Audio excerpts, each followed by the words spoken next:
գաղտնի զանգերը տանում են այլ ուղղությամբ։ Տիգրանի պապիկը հայտնեց, որ իրենց զանգել են և միazրել երեխայի լացի ձայն ու անջատել զանգը։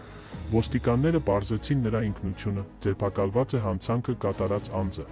Օր-օրի ավելի է ընտանիքը համոզվում, որ երեխային գողացել են։ Իհարկե ոչ մի փաստ չկա ոչ գետը ընկնելու մասով, ոչ էլ գողանալու։ Սա առեղծվածային անհետացում է, որը ուղղակի ցնցել է հայ ազգին Հայաստանում և Հայաստանից դուրս։ Եթե երեխան գետն է ընկել, ապա ինչի չի գտնվել ոչ երեխան, ոչ էլ նրա հագուստը։ Գետի հոսքի նման պայմաններում, իհարկե դժվար է դա անելը, բայց 9 օր հարյուրավոր մարդիկ են փնտրում և չի ստացվում գտնել երեխային։ Եվ այսպես ուշադրություն, մարդիկ ասում են, թե արծիվն է տարել երեխային, հետո ասում են շներն են տարել գազազած, հետո ասում են վայրի կենդանիներ, օրինակ գայլը սարերից իջել է և երեխային տարել է։ Մենք ուզում ենք խոսել սրա մասին։ Նախ արծիվը աշխարհի ամենամեծ արծիվն էլ լինի, չի կարող 2 տարեկան երեխային ինքը բարձրացնի։ Այսինքն ինչքան մարդ պետք է չիմանա, որ այս հայտարարությունները անի այս վիճակին մարդկանց ոնց կար արծիվը 15 կիլոգրամ մոտավորապես կշռող երեխային բարձրացնի վերև, նախ դա ոչ մեկ չտենա գյուղում, երբ որ ամեն ինչ հանդարտ է, մի հատ ճանճի տզոց եւ ամեն ինչ բոլորը նկատում են։ Եվ հետո ասում են շները գզեցին, դա ընդհանրապես բացառվում է, ոնց գզեցին շները։ Հայրը, պապը երեխայի մոտ են եղել։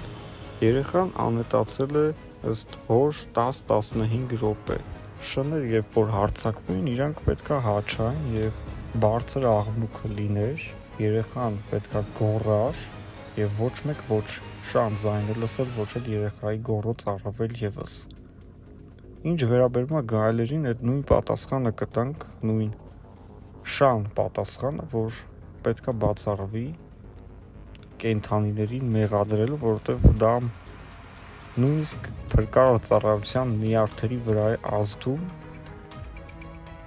որ ասում են ինչի չեք բարձրանում, մի քանի սարենկով արծվի բույն գտնեք նայեք։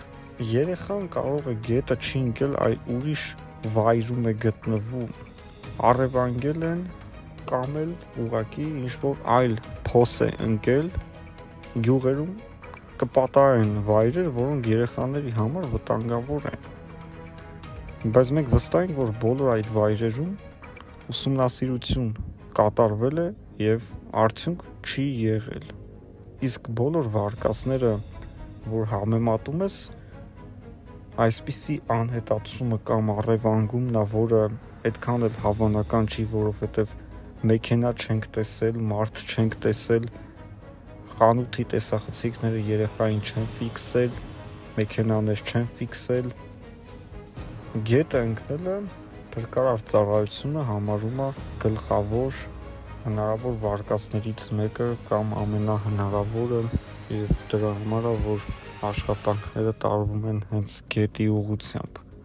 Շատ ցավոտ դեպք է սա իրականում եւ երևի թե մարդիկ փորձում են իրենց վարկածները ասել, որովհետեւ 8 օր երեխան չի գտնվել, արդեն 9-րդ օրն է իրենք փնտրում են երեխային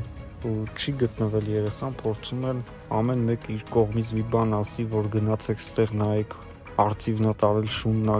գզել կամ նմանատիպ հայտարարություններ։ Մարդիկ անում են իրենց աշխատանքը, ընտանիքի անդամները ըստ էության գոհ են փրկարարների աշխատանքներից, միայն հայրը կարծես թե համաձայն չէր նրա հետ, որ փրկարար ծառայությունը հայտարարել, որ երեխան հնարավոր է իրենց բակով է մոտեցել գետին, որտեղ որ նախ պետք է ամբողջ այգին անցներ, որը այդքան էլ փոքր այգի չէր, եւ նաեւ կային խոչընդոտներ, ինչ-որ փայտեր, քարեր, որոնց վրայով պետք է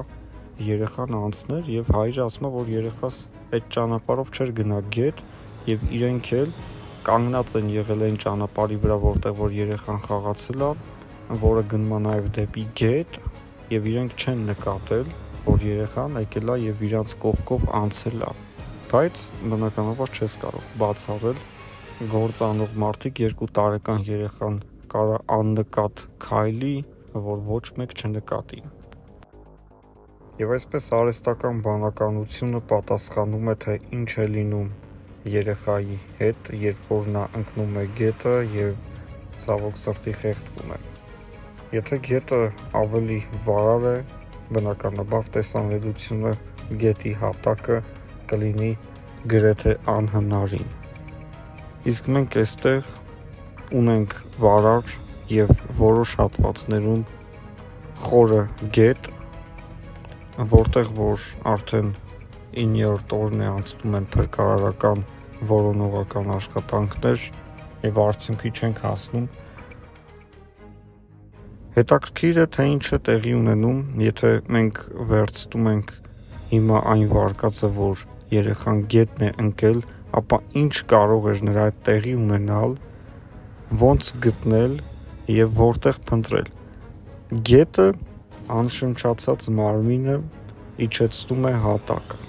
եւ գետի հոսքը տանում է այնքան, մինչեւ որ չառնի ինչ-որ մի քարի, խողովակի,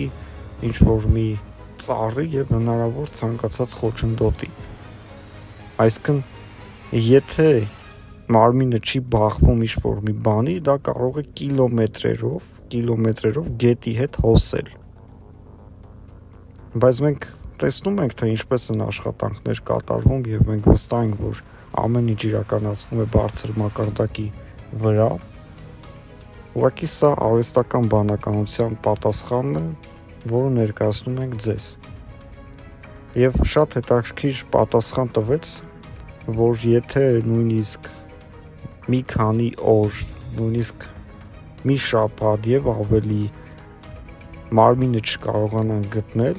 գալիս է ինչ-որ մի ժամանակ, այսինքն 15 օր հետո կամ 20 օր հետո ջուրը մարմինը բարձրացնում է վերև։ Հիմա մարմինը գտնվում է ջրի տակ։ Հետագայում մի քանի օր անցնելով մարմինը, եթե իհարկե ինչ-որ միտեղ այն լրված չէ, ապա ջուրը արդեն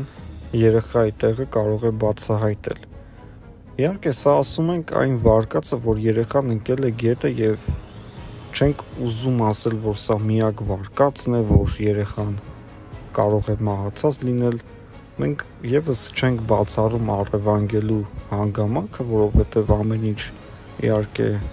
պատահում է այս կյանքում, բայց այսօր որ ամբողջ աշխատանքները տարվում են գետից երեխային դուրս բերելու նպատակով, իհարկե գետից երեխային չես կարող ողջ դուրս բերել, սա բոլորս ենք հասկանում, ուղղակի այս պայմանությամբ մարդկանց պետք է տեղեկատվություն եւ մենք այս տեղեկատվությունը փոխանցում ենք, ինչքան էլ ցավոտ լինի մեզ համար խոսել երեխայի